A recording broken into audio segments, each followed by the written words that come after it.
বানাই দিবেন। এই জন্য গুনাহ থেকে বাঁচার অন্যতম উপায় হচ্ছে স্থান পরিবর্তন করা। যেখানে গেলে আপনার গুনাহ হওয়ার আশঙ্কা আছে, ভয় আছে, ওইখানে আমরা কখনো যাব না, ওইটা ত্যাগ করবো, ওই স্থান ত্যাগ করবো, ওর আশেপাশেই যাব না। এটা যেন আমাদের প্রত্যেকের খেয়াল থাকে।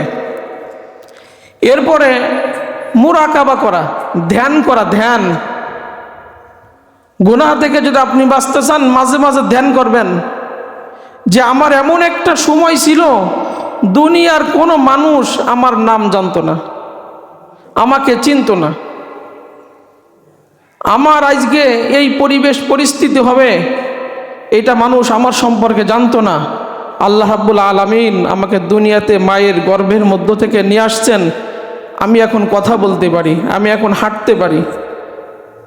আপনার স্থান পরিবর্তন হচ্ছে। মায়ের পেট থেকে যখন আমরা বের হই আমরা কথা বলতে পারতাম, কান্না ছাড়া আমাদের কোনো ভাষা ছিল না, আমাদের এই কথা বলা শক্তি কে দিলেন?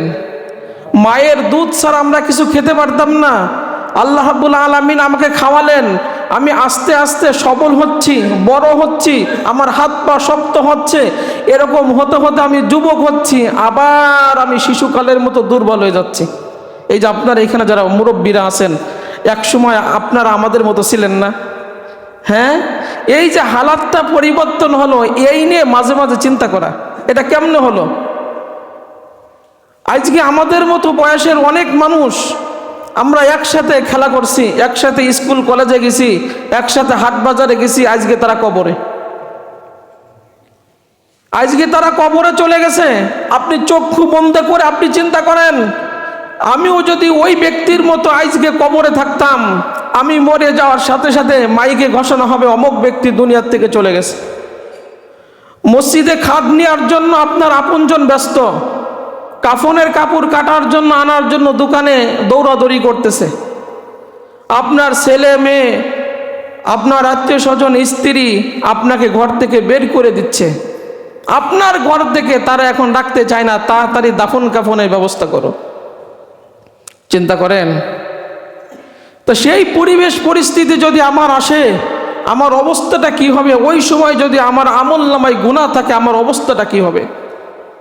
দুনিয়ার মানুষ যখন জানাজা পড়ায়া আমাকে কাঁধে করে নিয়ে কবরস্থানের দিকে যায়, হাদিসে আসছে মানুষ তখন এমন জোরে চিৎকার মারে, ওই লাশ যাকে কবরে নিয়ে যাওয়া হচ্ছে, দুনিয়ার মানুষকে যদি আল্লাহ রাব্বুল আলামিন শোনার শক্তি দিতেন তাহলে মানুষ দাফন কাফন সেরে সবাই জঙ্গলে পালাতো। আপনাকে কাঁধে করে নিয়ে যখন কবরস্থানে চলে গেল, আপনি চিন্তা করলেন হয়তোবা এই মানুষগুলো কবরে আমার সাথে সাথে যাবে। তারা কবরস্থানে যে আপনাকে যখন কবরের মধ্যে রাখলো, আপনি চিন্তা করলেন যারা কবরে নামছে তারা হয়তোবা আমার সাথে যাবে। কিন্তু কিছুক্ষণ পর আপনি দেখলেন দুনিয়ার এই নিষ্ঠুর মানুষ যাদের জন্য আমি এত কিছু করছি, যাদের বাসগুলো দিয়ে আমার কবরটাকে ঢেকে দিচ্ছে। দুনিয়ার আলো বাতাস আমি যাতে দেখতে না পারি, কলার পাতা তালের পাতা দিয়ে মাটি দিয়ে এমনভাবে চাপা দিচ্ছে যে দুনিয়ার সূর্যের আলো কবর থেকে আমি যেন 1 ইঞ্চিও দেখতে না পারি।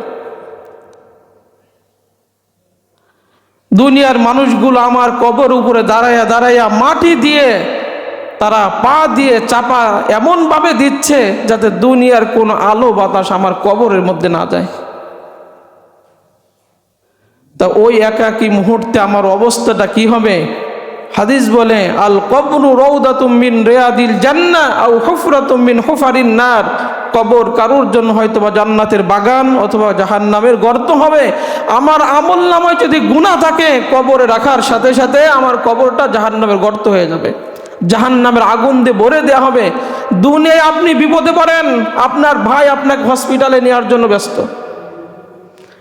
দুনিয়ার সবাই আপনাকে সাহায্য সহযোগিতা করার জন্য ব্যস্ত, দুনিয়ার ঘরে যখন আগুন ধরে সবাই পানি দিয়ে নিবানোর জন্য ব্যস্ত। আপনার কবরে যখন আগুন ধরবে, শরীরকে আপনার পুড়াবে, আপনার বলেন কোন আপনজন যাইয়া আপনার কবরে পানি দিয়ে আগুন নিভাবে? এই জন্য মাঝে মাঝে এই ধ্যান করা, এই মুরাকাবা করা, এই ধ্যান যখন আপনার মাথার মধ্যে ঢুকবে, এই চিন্তা যখন আসবে, তখন গুনাহ অটোমেটিক আপনার কাছ থেকে দূরে চলে যাবে। গুনার প্রতি আপনার ঘৃণা সৃষ্টি হবে, গুনার প্রতি আকর্ষণ হবে না, বিকর্ষণ সৃষ্টি হয়ে যাবে। এই জন্য প্রত্যেক দিন কমপক্ষে 2-1 মিনিট হলেও আপনার এই চিন্তা করা, হাই না আমার তো কবরে যেতে হবে, আমি কেন গুনাহ করি, আমি কেন গুনাহ ছাড়তে পারছি না। সবার প্রতি আমাদের নসিহা, প্রত্যেক দিন কমপক্ষে 2-4 মিনিট এরকম আপনি ধ্যান ধারণা করেন যে দুনিয়া আমরা কেউ থাকতে আসি নাই। আমাদের মতো কত মানুষ কবরে আজকে তারা শুয়ে রয়েছে, আমাদের মতো বয়সের কত মানুষ। আপনার জায়গা থেকে আপনি চিন্তা করেন, তাহলে আমারও তো নিশ্চিত কবরে যেতে হবে, তাহলে আমি কেমনে এই গুনার কাজগুলো করি। এই মুরাকাবা যখন আপনি করবেন, এই চিন্তা চেতনা যখন আপনার ব্রেনের মধ্যে চলে আসবে, দেখবেন গুনার কাজ অটো আপনার কাছ থেকে দূরে চলে গেছে, গুনাহ করতে আর মনে যাবে না।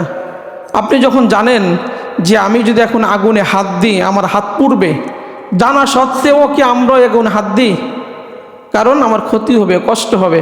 তো আপনি যখন জানবেন যে আমি যদি গুনার কাজ করে আমার জাহান্নামের আগুনে জ্বলতে হবে, তখন তো আপনি ওই গুনার কাজ আর জীবনে করবেন না, ছেড়ে দিবেন। এই জন্য মাঝে মাঝে এই মুরাকাবা করব। এরপর